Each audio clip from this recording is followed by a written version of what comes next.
What's up, fam? And welcome back again to Recap Kickback presents Bel-Air, a post-show recap here on recapkickback.com. It's me, your host, Chappell, and I am back again to talk to you about another season, the final season of Peacock's hit TV show Bel-Air, from the mind of Will Smith and as reimagined from the Fresh Prince of Bel-Air. And with me, the Fresh Prince, you have to have the Carlton. Carlton, welcome back. Pooya. The way I thought you didn't say anything, and I was going to call you Carlton, and then you brought it I up had at to the get end. God damn I it! almost forgot. I'm the Jeffrey. You already know this, but You it's the fine. you the Jeffrey, at the very least, you're the Jazz. Nothing less from my Well, boy. thank you. Thank you But so much. Pooya, we're back, baby. We did it. We're back. It's our last. It's our last ride, Chappelle. Our last journey on this show. We did try and find something to hold us over during the void with Mr. and Mrs. Smith, but nothing quite compares to us talking about Bel-Air together. So I'm happy to be here with you. Yeah, and for the people who have not caught up on all of our Bel-Air coverage, it's all over the place. I think it's on post-show recaps, some parts of it. I think it's on Recap Kickback. It took its journey of its own. We had different showrunners for these different seasons. We have been on different platforms doing this. So. Right. If you've missed the past coverage, I'm sorry. Okay, I can tell you where to go get it. We know scriptedtv.com. If you search Bel-Air, you should see Pooya and I in there. Also, we have interviews with the showrunners, I think twice. So that's pretty interesting. And then yeah, and then I think the last season we might have been on Recap Kickback already. I don't really remember. So we have our Bel-Air recaps feed Okay. that has all of our 3 seasons on it.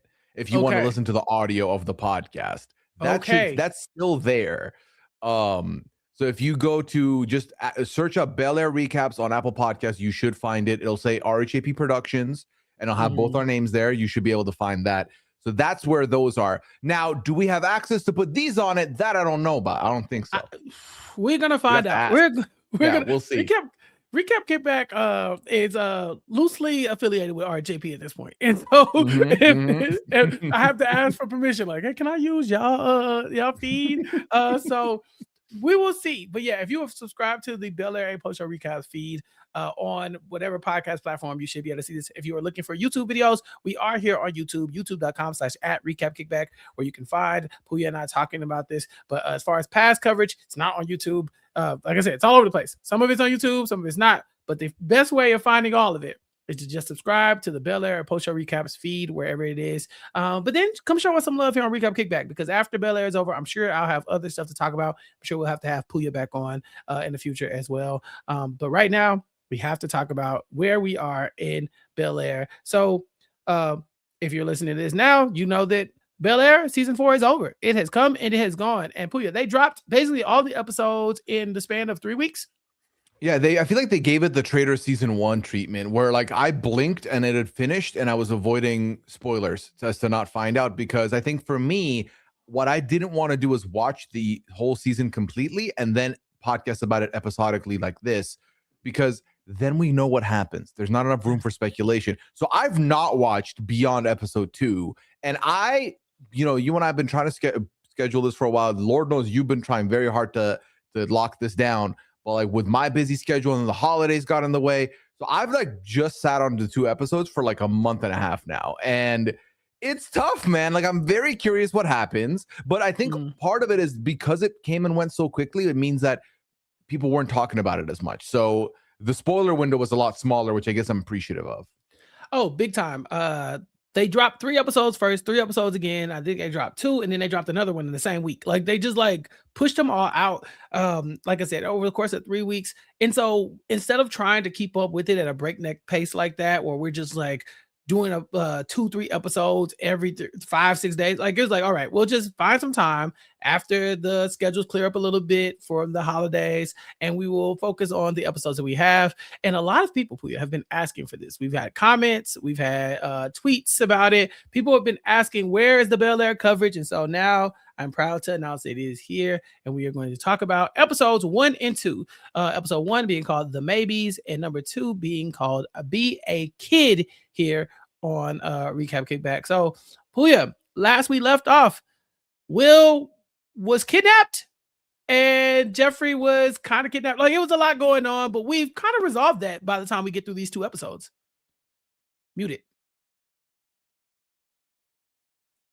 What do you feel about that? Because to me, I was excited for that storyline. It really felt like, oh my God, they left us at a very high tense situation. And then we came in and it's like it didn't even happen. Like, it happened, but in not even flashback form. It's in the past already. And they're just going through the processing now of what happened. But the big results happen off camera, which I'm not sure I loved about this. No, that seemed very weird. I didn't like it because I started thinking, dang, do I need to go rewatch the last season? How did Will get out of this mess? Turns out Jeffrey just did what Jeffrey does. He got Will safe. He got his baby mama, his child, all of them safe, and then he disappeared. So through the first episode, we don't know where Jeffrey is. We know where Will is. And so I thought they took a bold swing last season, and then they just kind of reeled it all back in so quickly for this season because we jumped right into the drama, but it's all drama from last year. You know, it's like, oh, remember when Will almost got kidnapped? Remember when LaMarcus Trevor died? Remember when, you know, like a bunch of stuff that we'd already addressed. So yeah, I didn't love that we came right back to like, and then it's all fixed. It's good. And then it's just senior year. We're just hanging out, having a good time. Black Cess is doing great. We're just chilling. It's like, no, but he was kidnapped. He was abducted looking for Jeffrey. Like, I feel like we yada yada'd, and I don't love that we yada yada'd, but I mean, I don't know what's going to happen the remaining part of the season, but if we yada yada because there's juicier things that need to be presented and then concluded, I could be here for it. But as of right now, I'm like, why? Yeah. And then we had little moments of Will dealing with kind of the PTSD of that moment. So we see him having the flashbacks. He can't sleep at night. It's very reminiscent of Will when he was on the run from the Philly Thugs in the first season. But here we are now, and it's like that was a storyline for episode 1. By episode 2, Jeffrey is back. Everything is back to normal when it comes to that storyline, but there are more layers to the Jeffrey drama that we'll have to get into. Before we dive into Jeffrey, though, because I know there's a lot to talk about there, let's talk about some of these other Banks characters who have now kind of emerged as big characters, and we'll just talk about them across the 2 episodes. We don't have to go in order or anything like that, but I gotta start with my girl, Ashley. Ashley, yes. Ashley loves champagne. They snuck that into the first episode. Like, she's like, I love champagne. They kind of look at her, I'm thinking, oh, kids be saying the darndest things. But then episode 2 happens, and Ashley has decided she's going to get out of her siblings' shadows by being the party girl of the school. Which I remember that one episode of Fresh Prince when Ashley joins their school and they're like, who's the new babe? And they're like, that's your sister, Carlton. So we're getting a little bit of that here. I mean, we have been sitting here for 3 seasons being like, where is the Ashley storyline? Where is the Ashley storyline? And now we started getting it a little bit at the end of last season with Eli, and now she's a freshman at the school, same school. And could you imagine being in the Banks' shadow? Like, already I feel like Carlton struggled with being in Will's shadow for a little bit there. Ashley's in all their shadows combined, and like they're all having these, major life highlights that are happening. Will got abducted. Carlton struggled with addiction. Hillary had a husband who died, and Ashley is just Ashley. Ashley was like, no. We need to raise the profile up. I like liquor. Like, I was like, okay, that's the storyline. Cool, right? Ashley like liquor, and she can fight. Or as she said, she mollywop somebody in a heartbeat. And so, yeah, we will see Ashley dealing with these struggles throughout. There was that one moment where she pulls out the pregnancy test and shows it to Eli. Pooya, I yelled because, oh my God, for a split moment, I thought, oh God, not Ashley too. Like, nah, we can't do this. But no, Ashley's fine. She ended up finding Aunt Viv's pregnancy test, which we will, of course, we'll talk about. And she is sharing this information with her partner, Eli, our non-binary character that we met last season. They've been dating, and we get a couple cool scenes with them. Eli is one of the people that's telling Ashley, be yourself. You don't have to worry about getting out of the spotlight or out of the shadows of your siblings. But the other cool moments are also like, I guess, the siblings trying to deal with Ashley dating now, because Ashley and Eli, they're a couple, and Carlton and Will do like the classic bad boys, open the door on prom day kind of intimidation tactics. Those were real fun moments for Ashley. Yeah, I think Ashley, I mean, again, when you didn't have any storyline is good. And I think this is very compelling. It is a smaller storyline on Fresh Prince that we're getting to see get fleshed out some more. I do love the inclusion of Eli. I feel like Eli has been both the character to force Ashley to embrace who she is and to have Ashley be unapologetically herself, whilst also kind of being the partner that is definitely making this person become a little more influenced. So, which is always going to be a clash for like parental figures or sibling figures, which doesn't surprise me in the least bit. Now, the question for me is, do you think that there's a happy ending between the two of them, or do you think at some point Eli's going to be the bad influence? Ooh, well, see, that's in these first 2 episodes, it did feel like Ashley, if anybody, was a bad influence, right? Eli was the one telling Ashley kind of chill when it came to trying to step into the spotlight a little too much or in the wrong ways. And so I don't know. I don't really know where I see them going, but I do like that there is a little bit of drama here because, as we kind of alluded to, Ashley dating Eli is a little controversial. Not because Eli is not I guess a little bit because Eli is non-binary, because Ashley, her former partner, the girl that we saw her really cool with, I don't know if they ever reached girlfriend status, but the other girl shows up and she's not liking that Ashley is playing the field, I guess I'll say. That's kind. She is being very shady towards Ashley. Like one too many comments go unchecked for me. Like at some point I would have been like, can you pipe down? Like, what are you yelling about? Like, leave me alone. So why is my name in your mouth? Yeah, I think she called her. This was her friend Olivia, and like I said, I think at some point they might have been dating. As much as like what middle school kids date, whatever. But she talking like they were in a long-term relationship, and Ashley had cheated on her with her. She like called her a flip-flopping bitch multiple times. If I'm Ashley, yeah, I'm beating ass in the hallway. Like, there's only you got one time before I have to get suspended from school. And we see Ashley really is about that life and goes and beats down Olivia, but we don't resolve the actual drama there, right? Like, we don't ever get a conversation between the two of them. We don't know where Olivia stands. We just know that she thinks that Ashley is trying to be everything at once. And I don't think she's a fan of that. Yeah, no, absolutely is not a fan of that. I think she also felt potentially like left behind. We don't know how they, like, if things went sideways, how they did, or to your point, what is dating? Like, did they date, or was it like they really kind of liked each other? There were lingering moments and like nothing else came of it.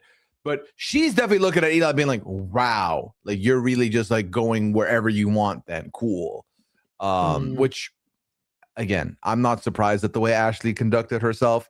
Now, do I think these two patch things up? Absolutely not. I do not see. I think Ashley needs a foil to her, and every other character has that besides Ashley, and now Ashley has that too. Well, I guess like last season it was like the school system because her favorite teacher was taken down. But like she needs like a more regular feud, not a feud against the entire school body. Like that's the whole thing.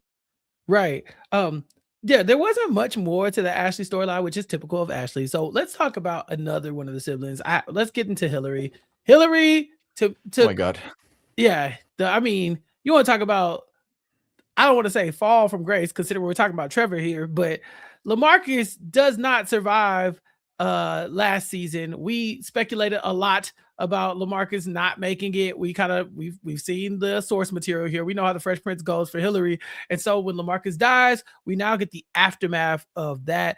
And it's tough. I think that Hillary is in an unenviable position. Like, this is her newlywed husband, right? She's a widow now, but she was married for like all of a day. And she is now like forced into the position where people want to honor and tribute her husband. And she now has to step in that position as someone who is speaking on his behalf, saying kind words about him, but multiple times, right? They're honoring him on the football team. They're honoring him at the school. I'm sure the community has kind words to say about him, and it's all going through Hillary. And I just couldn't even imagine being in this position, right? You want to be able to grieve, but you feel a responsibility to constantly talk about this thing that you probably want to leave in the past a little bit.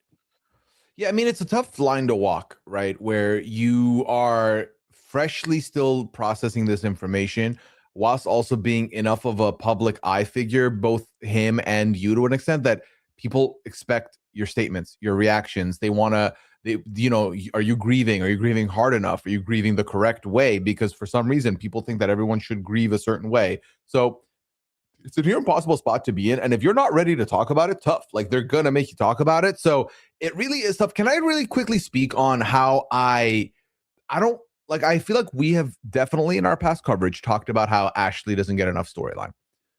I do not like what they have done with Hillary. And specifically, I feel like when you look back at Hillary's character from like season 1 to now, Hillary is one of the bigger main characters who is a footnote character, where a lot of Hillary's story has to do with something else mattering more.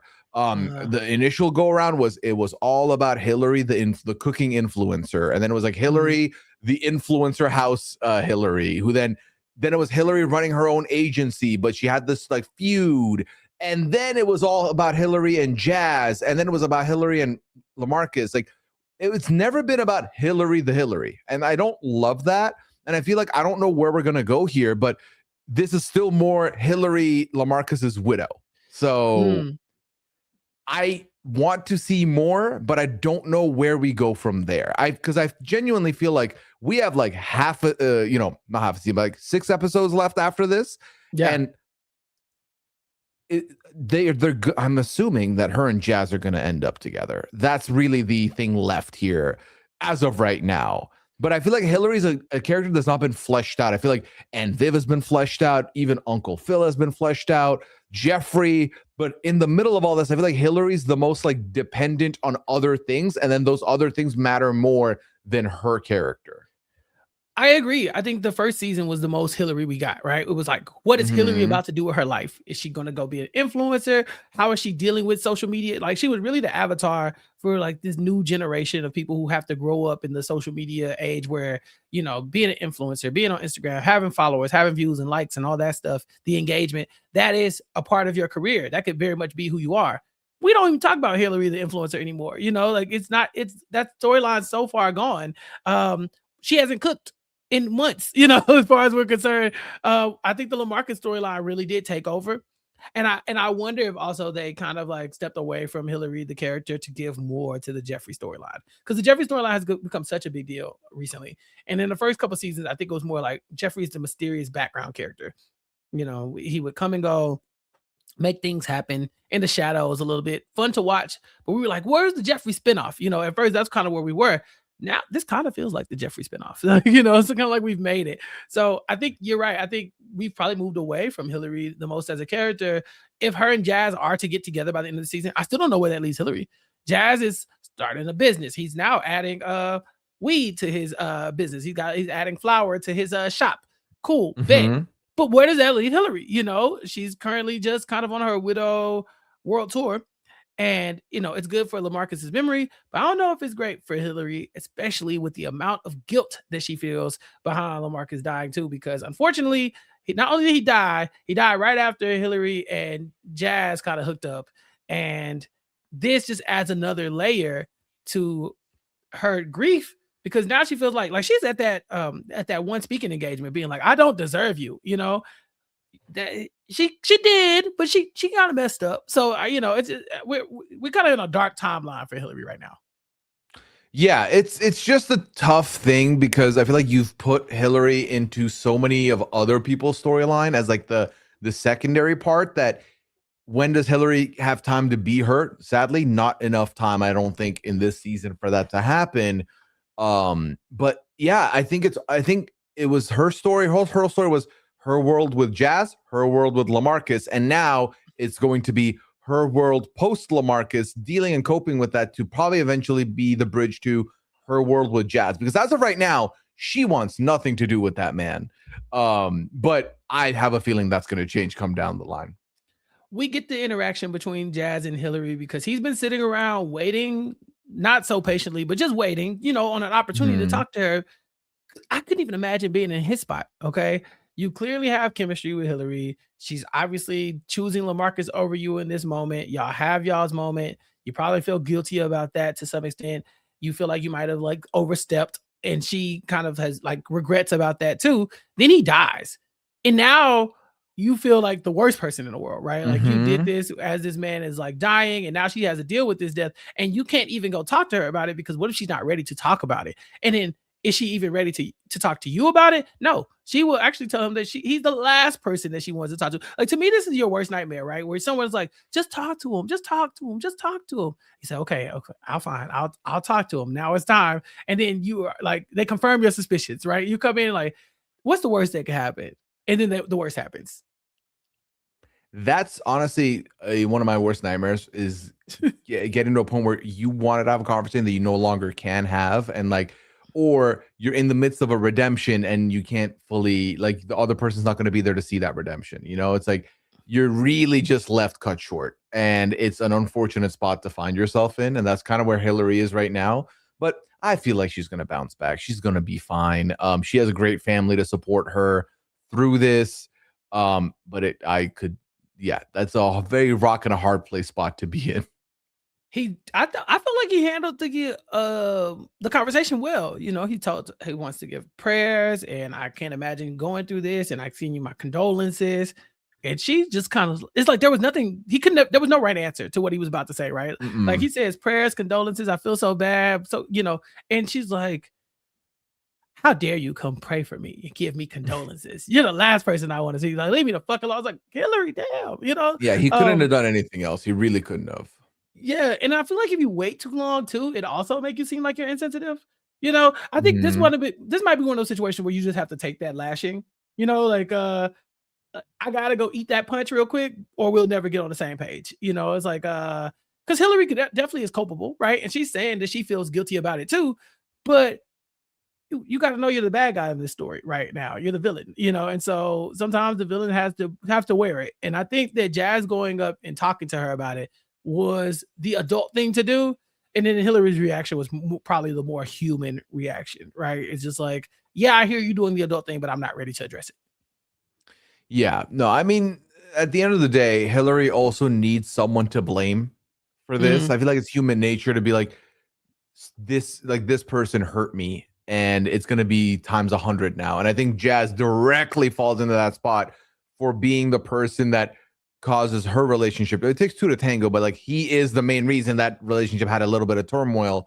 And now she's like, well, nope, I want nothing to do with you. Get the hell out of here. So. And then Hillary does have one moment with Will before she decides that she wants to take off to Costa Rica. I think LaMarcus was building some houses out there, and she just wants some time to get away and to focus and grieve, and then come back later on. So it might be because Hillary, in my opinion, is probably the biggest celebrity on the cast currently.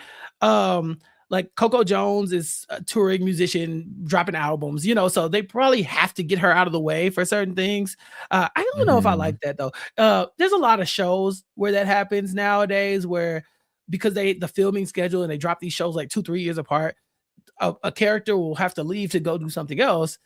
And you either get a full recast or they just wait until the character is ready to come back and they just kind of put them out the way. A big example is the cast of Euphoria, right? Like Zendaya becomes a mega star, and then if she can't be there, then there's no show. It's like, all right, Zendaya's leaving. I think another show at Atlanta, the entire cast, I think, ends up Oscar nominated for one thing or another. It's like all of them. And so when do you have time to get Lakeith Stanfield and Childish Gambino and Zazie Beetz all back on the same place? Like Paperboy. I mean, dear God, that man is everywhere. Doing you can't film a show when your stars are too big, and they just have other things to do. So I wonder if they're just kind of utilizing Hillary while they have her, and then moving Coco Jones, around the plot, just because we kind of run out of space for her. That's what I have to assume. Yeah, no, that's not a bad assumption, honestly. I think who is the second place in this cast after her? I really think it's a huge gap. Yeah, I'd have to put probably Uncle Phil. Adrian, I think he's probably number 2. I don't think I can think of any other role that we've seen our new Will Smith, character in our Fresh Prince. And Viv's a pretty big actress, but I can't think of anything right now that she would have dragging her away from this. Honestly, probably the person getting the most screen time these days is Drew, and I was shocked to see that he was even in these 2 episodes. In fact, it's either what did I see him in? What did I see him in recently? He's in the White Lotus. Oh, that's where it was. Yep, that's where it was. Yep. Yeah, I think he might be number 2. He might be number 2. I ain't gonna lie. Yeah, he basically has become the third one with it's Will, Carlton, and Drew. They are a trio now. How do you feel about that? Because I felt like we had already kind of like we were mad at him as a family. I thought here on Recap Kickback we had decided that we don't fuck with Drew. Yeah, because remind me, isn't Drew the one that Carlton got into a fight with? Yeah, Carlton got a fight with him. I think they had like a girl thing against a girl spat too, and then I think he was the one who, if I'm not mistaken, he aired out Carlton dancing to Bobby Shmurda with the white boys. I'm pretty sure. Oh my God, I forgot about that. Drew was a super villain. Okay, so the fact that we buried the hatchet, it just goes to show you this is high school. You know, these oh my God, come in a and big go way. enemies. Yeah. So yeah, let's talk about Drew. So Drew is here as well, and he is the third member of Black Scent. We don't know how it happened. He just is. And the Black Cess. I said Black Scent. Black Cess. Can I just say, I hate this name. I hate the name Black Cess, but I hate white sex more because I can't even say it. What in the world was that? Oh my God, that is way worse for sure. First of all, because that makes no sense. White Cess. It sounds white like it doesn't sound good. Like Black Cess sounds close to access, which is what it's supposed to be. White Cess does not sound closer to access. Hell, it might sound closer to like incest, which is not what you're trying to brand. Thing. Yeah, that's not what you're trying to do. Yeah. I have so many questions about this storyline. So Will and Carlton are back, and school is back in, and Black Cess is a thing. They're passing it out to the honeys. They're passing it out to the teachers. Everybody's a part of Black Cess. Even Drew is a part of Black Cess. But then I find that and I think they addressed this last season, but I'm not sure I have a good answer for it. What exactly is a Black Cess? Because they are selling merch. And they are very offended when white Cess shows up. But what are they doing with Black Cess specifically? So if I remember correctly, wasn't this they were trying to do like a multimedia company? That's what they pitched the last season. And from then till now, I genuinely don't think they've done anything but sell merch. That's all they did. Straight up. Sell merch and then go live on Instagram, pull up to this spot. And that's it. We've seen nothing else. I don't know what their business ventures are here. It's surprising to me. Because if it was multimedia, I'd understand if it was they make content, they make YouTube videos or something, and then they have merch. That makes sense. But otherwise, it's just them making merch. And these are the dopest merch line. And it's really just a hoodie with a logo on it. And I'm not trying to be disrespectful. I wear plenty of hoodies with plenty of logos on them, but it's not cutting edge, like a fashion line or anything. It's just a hoodie.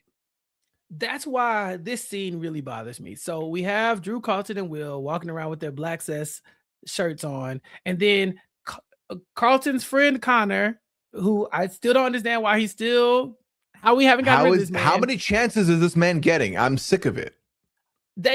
He shows up with his homeboys, and they're wearing the White Cess hoodies. Now, Carlton and Will are able to convince Connor, hey, take it off. But one of his friends is basically saying, well, why should y'all be able to promote Blackness and we can't promote whiteness? Shouldn't we all have the same access to success as Black people? Shouldn't we all be allowed to show pride for our race? I think Carlton responds something like, you drive a fucking Bentley, Ethan. And to that I say, well, Carlton, you do too. You know, like, and again, not to say that people of wealth cannot try to forward some type of movement or try to advance their people, but how are you doing that by selling merch? I just want to know, because they start to rattle off things like the reason why there are these barriers to success, right? They talk about redlining and they talk about different forms of oppression, but what is Black Says doing to stop that? You know, like saying like a bunch of rich boys selling merch is not, to me. Are y'all then using the money to pay for something? Maybe they talked about it in last season. We just forgot it because it's been a long time. But for the life of me, Pooya, I don't know what this is. I don't either. I just feel like we do stuff like this already, and I feel like suddenly we're back to white lives matter, all lives matter. Like this is basically that. But I feel like we've already had a storyline similar to this on Bel-Air, so I don't know why we're running it back again. I feel like when they wrote this, the DEI conversation was probably a lot bigger in the United States than it is right now. Like it was a big deal this time last year and like earlier in 2025. But the Republicans have done a really good job of just making sure to stamp out all of that. And so now it's kind of like a non-conversation. It's like, okay, we already lost that fight. so here we see them basically dealing with that again, right? The administration will see Carlton and Will and Ethan. Ethan and Drew. They're having this spat in the hallway. They're gonna break it up, but then they're going to say, all right, well, because y'all don't know how to act, we're gonna shut down all these affiliate groups on campus. Any type of racial or unifying groups for gender or sexuality or whatever the case may be, we're ending all of that, including the BSU.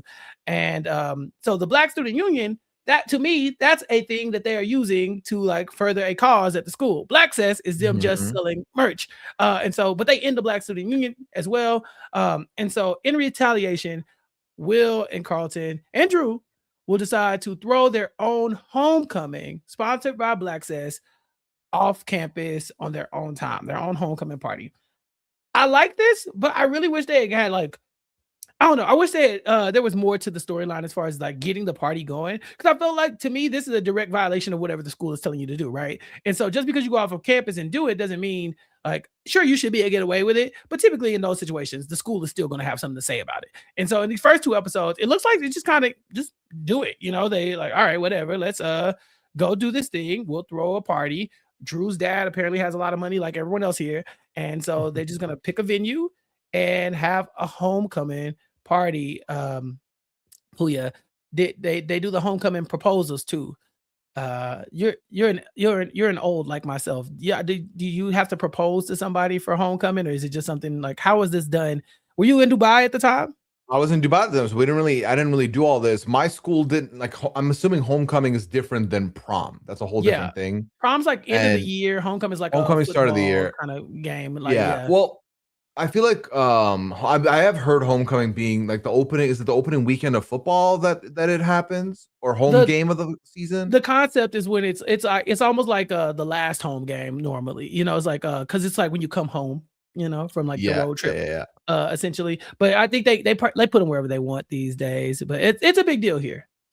Did you go to your homecoming? Yeah, but it wasn't a big deal to ask someone to homecoming back then because again, I'm an old, and so back in my day, no one was recording me in the hallway, trying to get views and likes and clicks and stuff like that. So homecoming wasn't a hard one. Prom, I think, was a little bit more stressful, but the two girls that I wanted to go with were sitting behind me, so I just turned around and asked them if they would come, and then they did. They said yeah. So like that's kind of how that happened. For some of us, huh? No, you just have to just like go for it and see what happens. You ask two at the same time. I hope that one of them says yes. I didn't direct the question to either of them. I just said, hey, do you want to go to prom? You shot down the middle. Like one of you are going to assume it's about you. And they both kind of look at each other. We're like, yeah, let's do it. And so it's like, cool, bet. So I'm like, all right. So you had 2 dates. Yeah. I was gonna say I have my prom. I have to dig out my prom picture, but yeah, I have 2 dates to prom. But like it was a group. It was the three of us. Like. Again, no, it wasn't like it. I really wish it was nice. Pooya, like it was a very uneventful prom. I got in a fight, 1, so that didn't help. But then 2, afterwards, like what kind of riz did I think I had at 17 years old, driving my mom's expedition? Like I was like, all right, y'all, now what we about to do? I'm about to take them home and not get shot by their dads, So very, very, very tame prom night for me. But that's not the point here, Pooya. I didn't realize I've been doing this podcast with a 2-time Survivor player because I'm sitting in front of Riz God over here, out here asking 2 people at once, going on. You had 2 dates to the prom. I don't want to hear it, Chappell. They needed a date just as bad as I did. To put it like that. So yeah, no. So it worked out, but no, it wasn't exciting. My prom was way less entertaining than this homecoming. Even with me getting in a fight, it was still less entertaining than this. But what did you think about this storyline and this makeshift homecoming party? It's weird because I don't think the school can be like, hey, you can't throw your own party. I feel like they can, govern that. But it felt very strange because, like, I'm trying to think of it logistically. They are doing this whole other event. They are now inviting other people to go to this event. And as the other students, what is in it for you? Because, like, I think that's when it gets a little divisive, right? Because when they're making this, they're like, we're doing our own thing because of what? And that's when the school gets involved, right? Because then now you're like, quote unquote, besmirching the school for, like, A, B, C, D. So but I'm also not, I do like that they can show that they can do stuff like this because, again, without this, Chappell, Black Sass is just a merch store. Yes. So we need this. This is their thing, right? If Black Sass is like, okay, whenever there's discrimination against Black people at the school or whatever, we're going to go above and beyond to make a space for us off campus in our own time. That's a business model that has like a goal, right? As opposed to just like, we're just selling hoodies and give them to janitors and stuff that live on campus like that. That work on campus. Like, okay, now what? So I agree. I think this is like their first event that they can really put their name on and say, no, we had a reason, right? The conversation around DEI was problematic and they were trying to get rid of the union groups. So we decided to unify off campus on our own time, outside of school bounds and outside of the, whatever, not breaking any rules, but have our own thing to still cultivate kind of like a club environment that's not on campus since we aren't allowed to have those anymore. Like, and then you tell me that's Black Sass thing all the time. Maybe for prom, they're going to do their own prom. Maybe for, the next thing, they're going to do their own thing. Maybe they're just going to make this a community wide event or like a club as opposed to a campus wide club. So there are definitely things you could do with it there. But when they were arguing with each, I was like, y'all ain't did enough work to be really fighting this fight. Like just tell him to take the hoodie off because he looked dumb and it sounds stupid, and that like championing white pride just has a negative connotation just historically, and it's a bad look. And so he could have done all of that, but they took the like, do you know how oppressed we are route? And I was just like, I just don't feel like this is the argument you have with a bunch of people who are riding in Rolls Royces. Yeah. I think the fact of the matter is, right, what really caused all this is that the school decided to be like, all right, none of these clubs anymore. And it was like, what? Like, that is ridiculous. So they run their own thing. Now, there's a lot of storylines going on within the homecoming. And I think that's where I was most enjoying myself. There's many branches here. Which one do you want to talk about first? Let's talk about these dates. Okay. So, Carlton, we'll start with Carlton. Carlton, the Mac Daddy that he is. You want to talk about 2 dates to prom? I ain't got the Carlton Riz, okay? Carlton got chicks coming from other schools to come to his school just so they can be with them, leaving rehab to be with them. This woman almost overdosed and died last year, and she came to come see Carlton. She moved to this school, and Carlton wanted nothing to do with her and was like constantly hiding a whole other relationship from her. This school is expensive as well. Like she might be there on scholarship or something, but it's not like Bel-Air Prep Academy. It's not. Yeah, this ain't just the easy place you just walk on. Okay, so she fought to get into this school, only for Carlton to have his eyes on Marissa, I think. Marissa and Carlton, they seem to have a good thing going. She proposed to him for homecoming. That's how you do it. That's what I'm talking about. I ain't never been like that. Okay. I'm shoot. Carlton ain't have to shoot. He just collected. Okay. So I was very impressed with him. He says that, his height's not going to slow him down at all. So he has Marissa on one hand, and then he have Amira on the other hand. And Amira is very happy to be back with Carlton. You can definitely tell that she's comfortable with Carlton. They've been through a lot, but as you said, he wants nothing to do with her because she won't stop talking about rehab. which is a very wild situation to be in, where you're like, I don't want to do this. Like, maybe it's like it's too much for him. He's going through his own thing. But Chappell, when then you steal this person's story to work for your own college application, at that point, I feel like you owe them your ears, at least a little bit. Yeah. What are we doing? Carlton does end up stealing Amira's story. So the way this unfolds is he goes to his interview for Princeton. We know he only has one school in mind. They keep telling him to get a backup school, but I've seen enough TV shows to know that that's not how he's going to go. So he wants to go to Princeton. That's what he's going to do. And he talks to the Princeton people, and they basically say, your story's not, you ain't got enough grit to it. You know, it's like, yeah, you're good at your grades and stuff like that, but like, I can see adversity. And to that, I say, y'all missed the first 3 seasons because Carlton put us through the ringer. Okay. Season 1, we didn't even like Carlton. Okay. Like, we still call each other Carlton negatively, and we've moved on from that narrative for sure. We have. It's stuck. Yeah. Yeah. And I just think about it. I mean, he was addicted to drugs when we met him, and he was addicted to drugs prior to that. We found out he has done sports. He's been kicked off of sports. He's been in rehab. He has, he's been through a lot.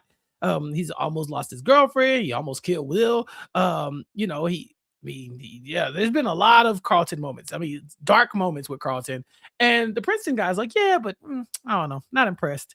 And so Carlton then decides to use his story of triumph and say, well, I'm a recovering drug addict.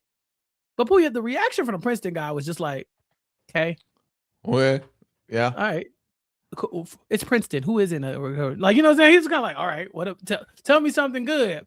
And to that's when Carlton says, well, and I almost died too. I drowned and then I had to be resuscitated. It was everything. It was crazy.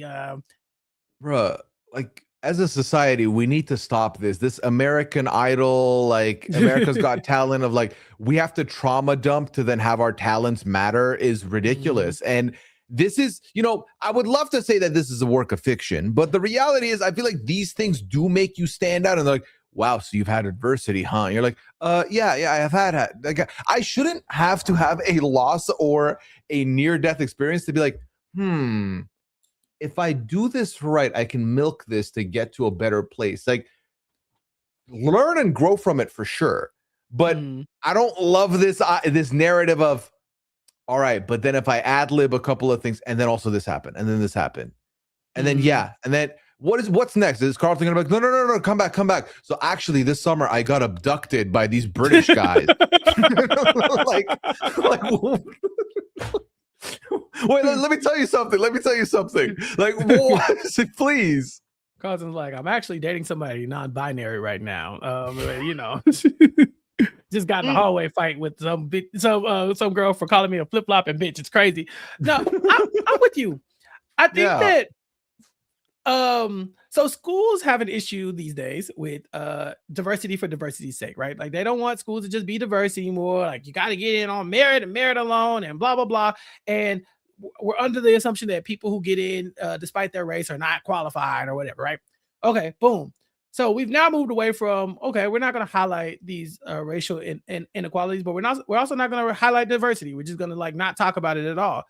But to me, that's the thing that makes your school look more attractive, right? Where you can show you have different people from different backgrounds at your school. You can put that on a brochure. You put that on a website. You can show us the pictures. You can take a college tour. You can look around. But what you cannot see is the adversity each of these people went through. What does it benefit Princeton to have Carlton there talking about how he's a recovering drug addict? Are they going to put that in their end of the year review? It's like, okay, we have 3 homeless people, 2 recovered drug addicts, 1 person who was from an abusive home. Like, to me, those things matter way less. I think diversity can make other people feel like they're at home at your school, whereas these things are just private conversations, anecdotal conversations between you and the student who comes in. That maybe one day they'll graduate from your school and have a really cool story to tell. But until then, what is the point of caring that Carlton is a recovering drug addict? Like, why does he need more grit? Yeah, because I think that, and obviously I'm not even going to begin to pretend like I understand what the process is to get into a school like this. Like, but if it is the way this is, right? There's a lot of applicants. We already know that. The accepting percentages are low because there's just so many applicants. Get that also. But then if you are conducting interviews basically to sort these spots out, I think it's easy to see based on credentials and then energy whether the person's a good fit or not. I feel like being like, but what's your hook? Like, you're not marketing this person. Like, why do they need this? Like, it's like stats, but the wrong stats for the wrong reasons. Like, and did you know? Like, it's like when they're announcing you for the game and you come down the hallway. And it's like, Carlton Banks almost overdosed and nearly passed away. He is with us here today, and he is your star mathlete. Like, no, like he doesn't need all that bells and whistles. But again, it's the world we live in now, where everyone's like, okay, but why you? And why are you here? And you need to be unique, but the uniqueness isn't just the base level personality. It's uniqueness from a marketing perspective. How do we brand you as like, you know, and that's a tough world to live in when now you have to, like, should anyone in the world ever be like, I don't have enough trauma to apply for this spot? No, like that is a crazy thing to even put out there. But sometimes it can't feel that way. Yeah, and as you said, Carlton tells his big old lie, and then he goes on to have a hard conversation with Amira. He's like, hey, you know, you keep bringing up rehab. I'm really not trying to live that life anymore. In fact, I know you seen me over there with Marissa. Amira, she catches on. She sees Carlton with Marissa a couple times. It's like, hey, if you don't want me, you know, it's all good. Like, we don't have to be like that. And much to Carlton's dismay, Amira is also very attractive here in the school, and she gets hit on by one of the other athletes, one of the football players. He asks her out to homecoming. So now Carlton gets to go to homecoming and watch Amira dance. First of all, she's on the dance team, number one, and they're like dancing like in front of everybody. They're the main performance. But then he gets to watch her dancing with this other guy at school, and he does not like it. I felt Carlton in this moment. Okay. Like, yeah, you don't let Marissa catch you looking over there, but I definitely know how it feels to maybe covet something that you once had that you don't have anymore. That's all I'm saying.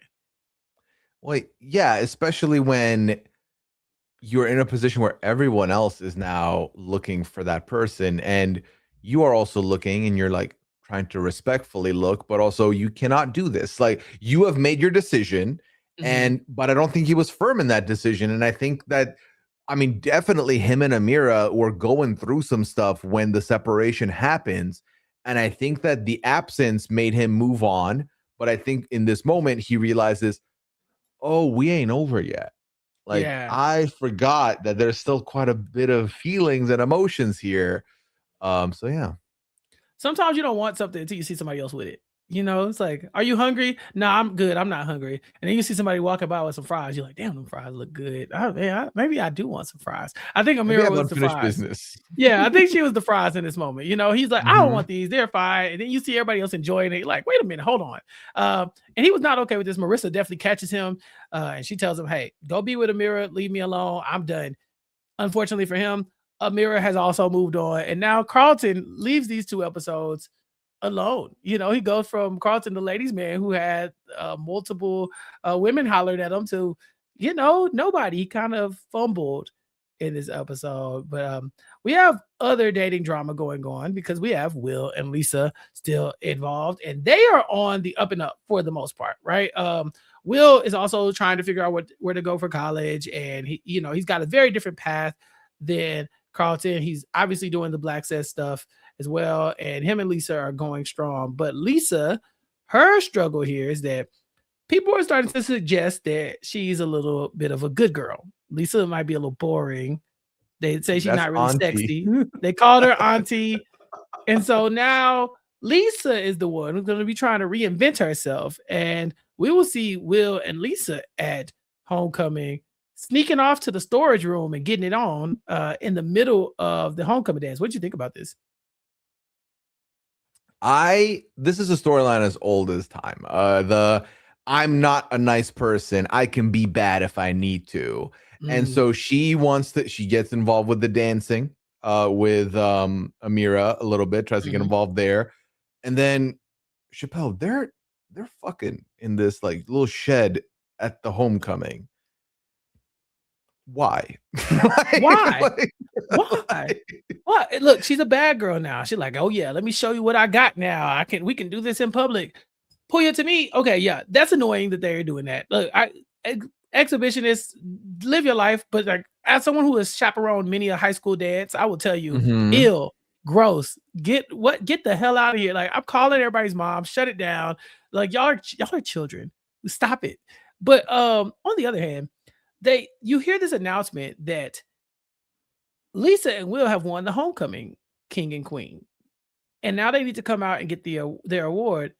And they just kind of just walk on out of the storage room, half dressed in front of everybody, and everybody sees them. Like, everybody knows that they had to have been being freaky during the middle of this dance. And so I know Lisa wants to make herself look like a bad girl, but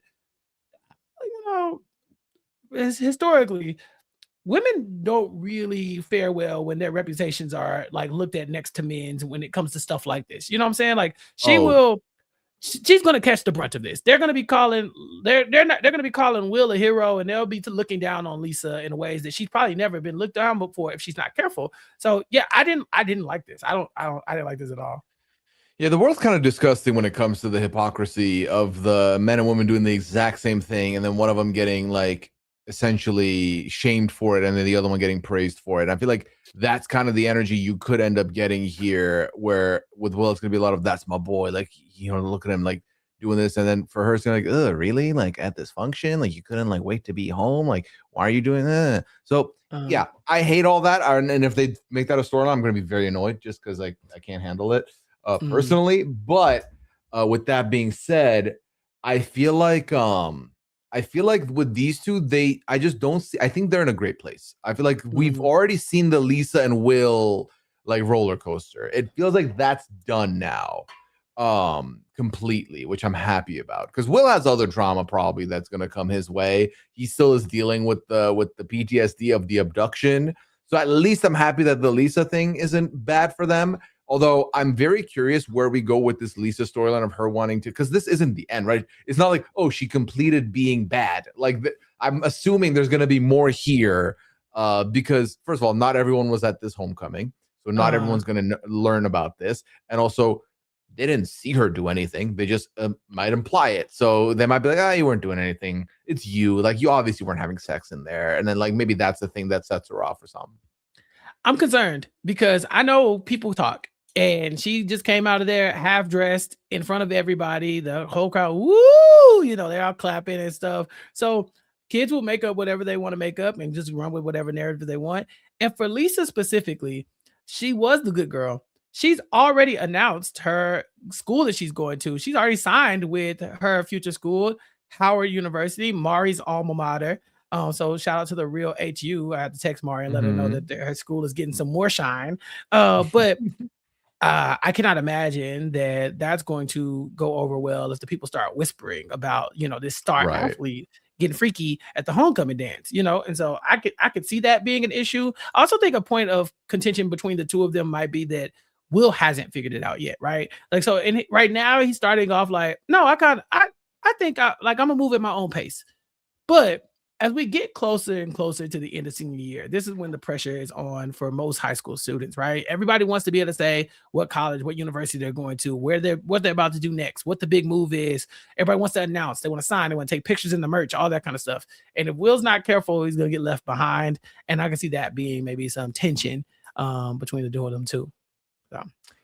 Yeah. The journey from the bridge between finishing high school and starting up university or college is a big one. And I think it's the one that you don't, like, even in the moment you might think it's big, you don't realize how big it is until like years after too. So I think that there's going to be a lot of pressures from either side. I think the drama there would be if people get wind of it from like the college and then, or the university, and have the issues with it. That could change some things up here. Yeah, I mean, again, this is the social media world. When I was in college, we did some wild things in public, and thank God. Back in my day, the cell phone photo quality was not that great. Those pictures probably existed. You could look at it and probably not even know what you're looking at. Today, there's probably footage of Lisa and Will stumbling out of that closet together. I mean, they were being announced homecoming king and queen. The odds that someone is not recording that is very probably slim in a room full of high schoolers. I feel like a lot of TV nowadays, you have to operate with the assumption that we're all living in a world that you and I lived once, right? Where we had phones and our phones had cameras, but they were not attached to a live stream and they were not high quality. So you're probably not going to get the photo, because the amount of shows that would just be like ended if it's like, yeah, well, obviously there were 7 cameras on this person and they got caught. So it's not a thing. Which here, you're absolutely right. I feel like this is a situation where if you're telling me not one person caught these two walking out like poorly dressed out of that room and kind of chuckling to themselves, then you got something else coming. If there wasn't a hashtag, this is Blackcess, mind you. Again, online thing. You're telling me they didn't have an official hashtag for the homecoming? For sure they did. Yeah. Yeah. And this can't look great for Blackcess either. Remember, this is like, we need to end these affiliate groups. You go and have one, and then you publicly go get busy on the dance floor, basically. You know, it's just, I don't know. They're moving a little reckless as far as I'm concerned. I kind of put this at Will's feet, because we know that Lisa is struggling with her identity right now. She's trying to be a bad girl. But Will, come on, man. You've been the bad boy. You know this doesn't lead to anything good. And Will's decisions throughout these 2 episodes are going to be bad and probably get like worse as we go on. I mean, like, I don't know, man. I felt like there should be some type of maturity in Will since season 1. And this episode, he regressed for me way back to the beginning, because when him and Carlton finally tracked down Jeffrey, or the G-Wagon that was responsible for kidnapping Will and then Jeffrey, they decided to vandalize it. And Pooya, I don't know what they were. Why did you wreck the car? This was like, to me, he's having PTSD of being abducted, right? So that's fine. That's one thing. But if you're going to get revenge, I highly doubt the people who you didn't see coming, who took you prisoner, basically, you wrecking their car is only going to make them come after you again. You know what I mean? Like, that is there's no world where you do that and they're like, you know, gosh darn, it's fair. We abducted him, so I guess we'll just let him have this one. We'll move on with our lives. That's not what's going to happen. So, to your point, I agree. It felt very much like a regression, because he should know better by now. I think that what we're supposed to take from this scene is going through a traumatic situation like that will make you act foolishly or act without thinking straight. But I feel like it's almost like I'm being critical of like, yeah, but you could have done something a little worse than this, or you could have done something a little more meaningful than this, because all this does is anger the other person, and you don't necessarily like get anything out of it. Yeah, to me, this is tough. Will has Uncle Phil at his disposal to an extent, right? So he's like going to Uncle Phil, like, why you ain't stepping up, and why aren't you looking for Jeffrey, this, that, and the other? Him and Carlton take it upon themselves. They find the license plate of the G-Wagon. And instead of going to Uncle Phil with that information and saying like, hey, we got the license plate, we might be able to find Jeffrey. What can you do with this? Former district attorney / judge / high-powered lawyer with a bunch of rich friends. They said, no, Carlton's mad because he had to lie on his Princeton interview. And because, you know, because life is hard for Carlton. And then Will's upset because he was kidnapped. And so we're just going to go break stuff in the same world, Pooya, where we were just talking about, where there's a camera connected to every device in the world these days. Every doorbell has a camera. Did you think you were just going to wreck a G-Wagon and get away with it in the suburbs?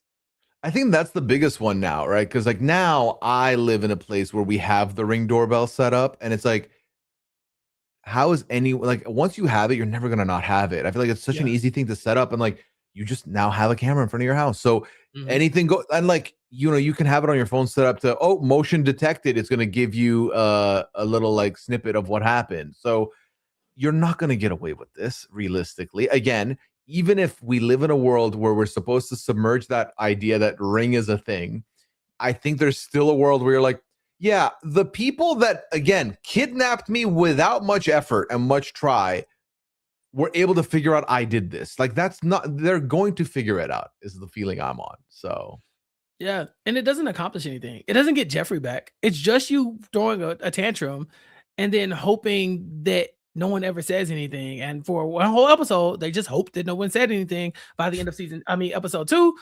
Oh, look, the bad guys called the cops. Now, let's talk about how we get there. The people who kidnapped Jeffrey have now released him back into the world. He shows up. Everybody's very happy to have him. But Jeffrey is not here without strings attached. He needs to launder some money for the thugs. For exchange for Will and Penelope and Frederick, they have now taken Jeffrey back into the British gang, and he's back into his old tricks. He's laundering money, and he needs Uncle Phil to launder the money through the new business development that he's been working on with Mr. Campbell. And so while that is happening, we have Uncle Phil and Aunt Viv kind of, going back and forth about whether they should do this or not. Eventually, Jeffrey will heavily suggest that, like, you really don't have a choice, right? Like, these people are not going to take no for an answer. And so you either launder the money or they're going to make your life very difficult.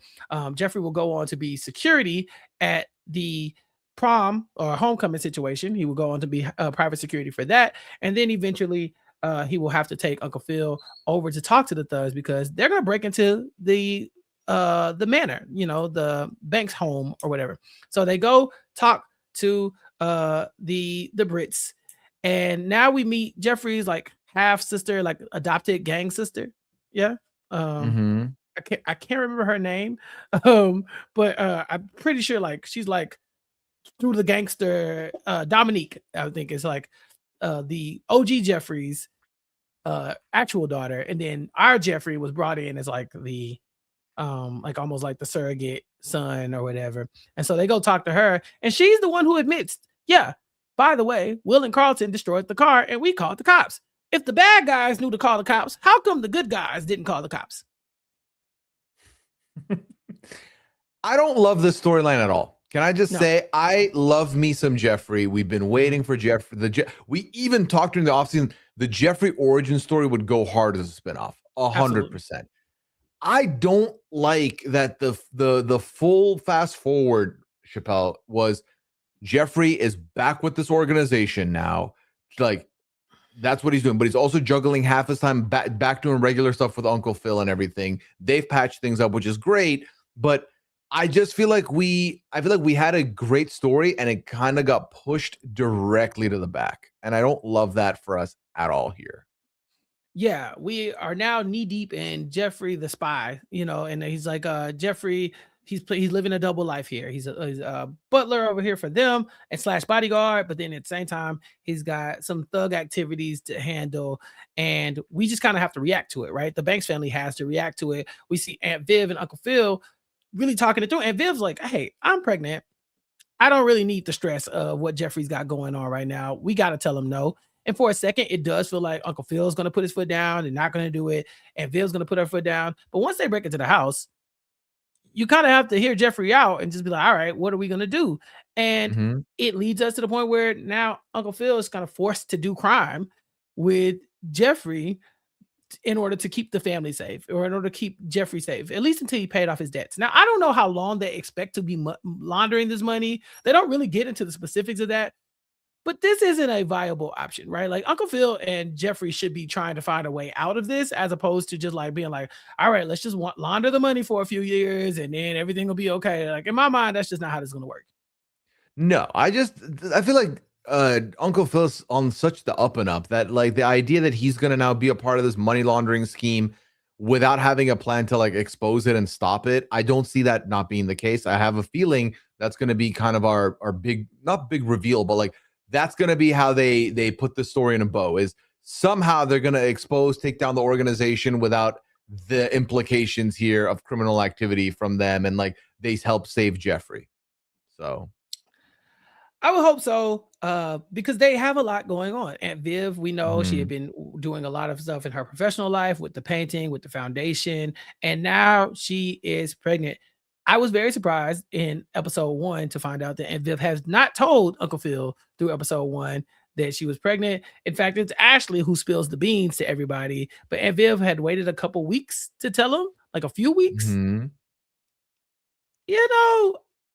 feel Aunt Viv on that one. Like, babies be ruining stuff. You know, she kind of felt like we got good stuff going. Like you said, Uncle Phil's on the up and up. The kids are almost out the house. They start talking about how they were going to have sex all over the house now. And now they're going to be parents who look like grandparents picking up their kid from daycare. Yeah, it's, you know, I'm not going to lie. I forgot about Nikki, and that's on me. That's on me personally. I forgot that this was going to be a thing to show up because, you know, maybe after Hillary, the person who I feel like whose storyline has always been about other people is Aunt Viv. Yeah. Literally, how many different men have been in the, oh my God, they like Aunt Viv storyline? We've had like at least two people. Your boy, Mr. Ely, of course. Yeah, Mr. Ely for sure. Yep. And then, and then we had her like getting into the art stuff and then backing out of the art. Like, I feel like there's been so many months where I'm like, all right, Aunt Viv is about to Aunt Viv it up. And then now it's like, well, she is now again secondary to her own storyline of, well, now they're having a baby, and now so probably everything else has to take a backseat to this. Mm-hmm. And they were about to graduate their kids. You know, Ashley just made it to high school, so she got 4 more years, and then she'd be out of the house. And they were about to be empty nesters, but now that's over with, and so they have to juggle having a baby while money laundering for the British cartel or whoever they are. At the same exact time. So it's a tough storyline for Aunt Viv, especially I think we find out that her sorority president is now the head of something else or something like that. I think she's like now a congresswoman. So she's a congresswoman and she's the head of the sorority, and she wants Aunt Viv to do the painting for her. So, you know, she still has her professional drama, but now she has personal drama, and then she has the pregnancy, and her kids are acting weird. Ashley getting in fights at school, kind of talking crazy to her a little bit too. You know, Ashley got a little attitude now. Hillary is going through grief. Aunt Viv and Uncle Phil, for them to have so much money, it feels like more money, more problems. You know, it doesn't look like these people do not have an easy life by any stretch of the imagination. No, definitely not. I mean, it's just it's so much happening at the same time, Chappell. And like, I'm having a hard time because I'm like, part of me is like, when you know this is the end of a show, you really have to look at it and think, okay, are we going to get satisfying conclusions to all of these things, or is something just going to be left unanswered, and where that line is going to be? And the more we're talking about it now, the more I'm finding myself being in a position where I don't know how we land the plane. We got a lot of things up in the air, right? So like the Jeffrey storyline, we need to figure out in the next 7 episodes, and that's a lot, right? Money laundering, British thugs, these people know where the Bankses live. They've kidnapped Will. So this is a real danger, right, to the family. Aunt Viv even at one point was questioning Jeffrey, like, is this even worth it? Like, Jeffrey, come on, man. Like, why should we even trust you in this moment? Jeffrey had to outline all the things that he's done for them. And I mean, we've seen so much from Jeffrey where even Aunt Viv feels like she's between a rock and a hard place. Like, how are you going to turn your back on Jeffrey after he did all of that for y'all? And so, yeah, somehow we have to figure out time to work that out. And now we have to worry about the legal issues, the ramifications from Carlton and Will vandalizing this G-Wagon, because while they were at the dance, we get a glimpse of Carlton doing the Carlton dance. That was pretty cool. But shortly after, we get the arrival of the police, and Will and Carlton will probably have to figure out how to get out of this legal situation. Luckily, they have Uncle Phil's probably as a lawyer, so I think they'll be okay. But yeah, we got to wrap that storyline up too. We have to see if there's any implications or any like ramifications from, you know, from the school about the homecoming event. Also, does this criminal event, does this affect their, attempts to get into college? Where does that leave, Lisa and Amira, and where do they fall into that storyline as well? We got Hillary off in Costa Rica, but we don't know if she's coming back, what that looks like for her and Jazz. So yeah, a lot of moving pieces, a lot of spinning plates right now, and we got to figure out a way to get rid of them in just 6 more episodes. Yeah, that's what I mean. Like, I feel like, are we going to come in next week and be like, all right, so these 2 stories have now concluded, or is it just going to be a slow build for all of them, and then like a big final 2 episodes where like 800 things get closed in at the same time? I don't know. So, and like, I gotta imagine that this ain't the last we've heard of like Will's mom. Like, where's Will's mom in all this? Are we gonna see his dad in the previews? Yeah, is he? What's that's gonna be all about? Are we gonna see him get involved in all this? I don't know. So I think that there's still a lot to be introduced and a lot to be wrapped up, and I just don't know how quick things are gonna go down and on what and like as of right now, because I feel like every season we've kind of had the bigger storyline, right? Like obviously season 1, the big storyline is the premise of the Fresh Prince, Will coming to Bel-Air from Philly and trying to like assimilate. Season 2 was and then so I'm trying to remember what was the main hook of each season because these have started to bleed in together for a little bit for me. Okay, so season 3 was definitely the Amira and Carlton like relationship was the big chunk of it. Because then was end of season 2 when Carlton ran away, Will ran away. And then I think so. Jazz picked him up. This is when Will is dealing with the basketball stuff. Remember, he's like got Doc and Zenith is trying to get him to play full time, and he's trying to do that, and he's dating the girl. Yeah, he had a lot going on. Yeah, it's just I don't know what the main storyline here is because I don't think it's Black Cess. No. I don't think it's like for the boys specifically because like obviously Will being like our main character.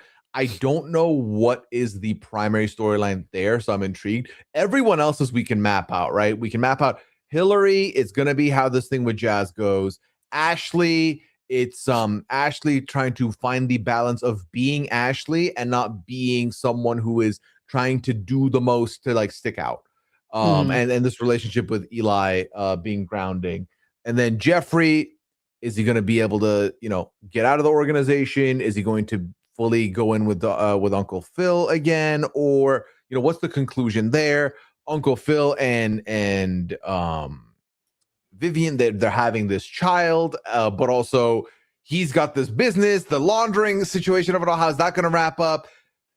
But the boys, Will and Carlton, what is the hook? And Carlton a little bit more. He's still got the Amira thing to do, so that's fleshed out. But I feel like what's funny is with Will, he's the most like question mark for me right now. So maybe it is his like family stuff that's going to come up soon. Yeah. What's the identity of this season? That's what I want to know. It's got to be Will and Carlton trying to get into college, even though it seems like such a footnote, right? It's so small, right, in the grand scheme of all these bigger storylines. But one thing about it is they got to finish senior year, and by the time we're done with this, we're gonna know if Carlton got into Princeton and what the hell Will is doing with his life. Does he go back to Philly? Does he go to UCLA? Does he go play basketball? Does he? I think the question mark is the journey here for Will. So yeah, you made a lot of good points there as far as like where we're going. Do you think by the end of this we will get to meet little Nikki?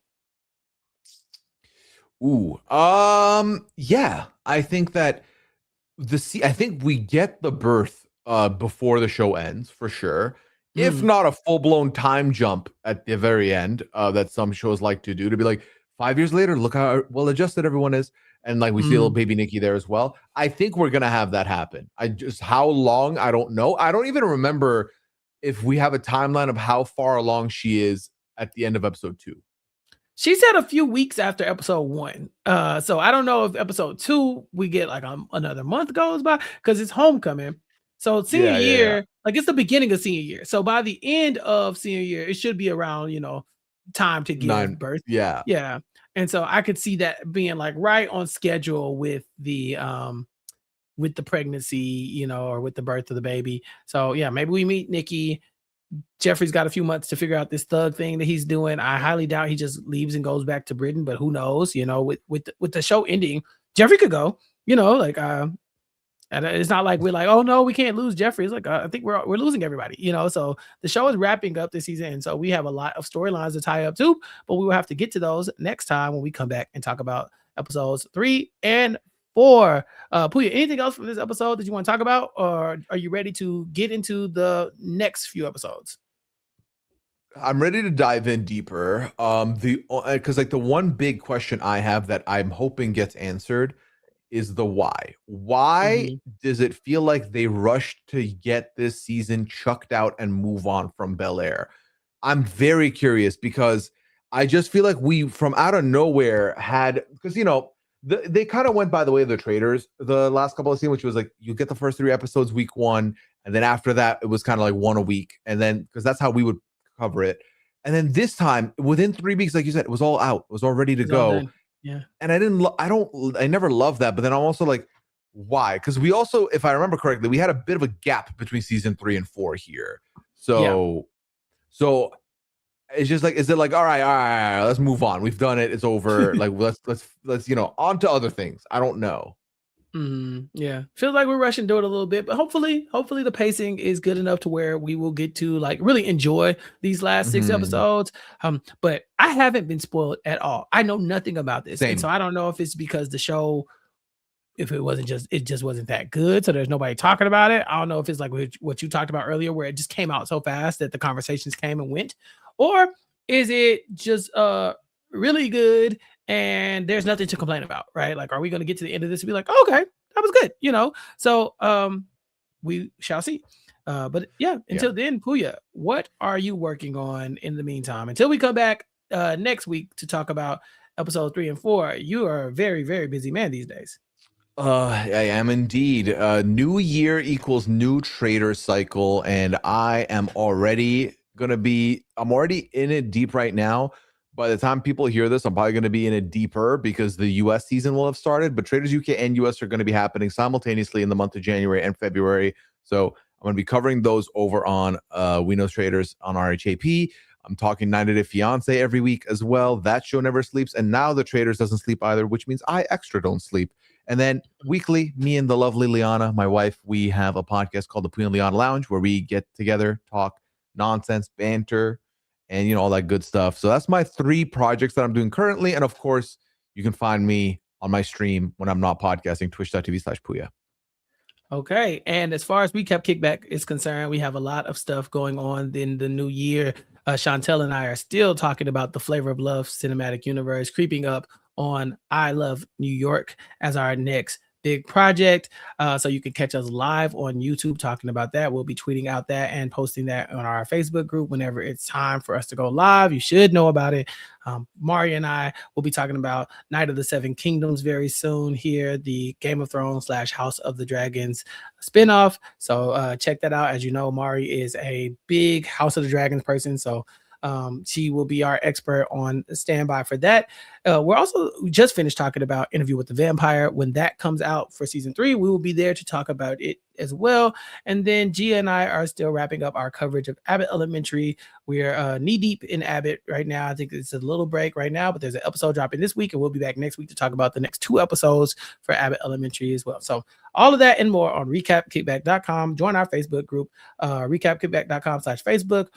Follow us on social media at Recap Kickback on all social media platforms, and make sure you subscribe to the podcast, recapkickback.com/subscribe. But that's it. So for Pooya and for myself, you ain't got to go home, but we will catch y'all next time here on Bel-Air, a post-show recap. Peace. I've been trapped behind Suave Maria, isolated like it's North Korea.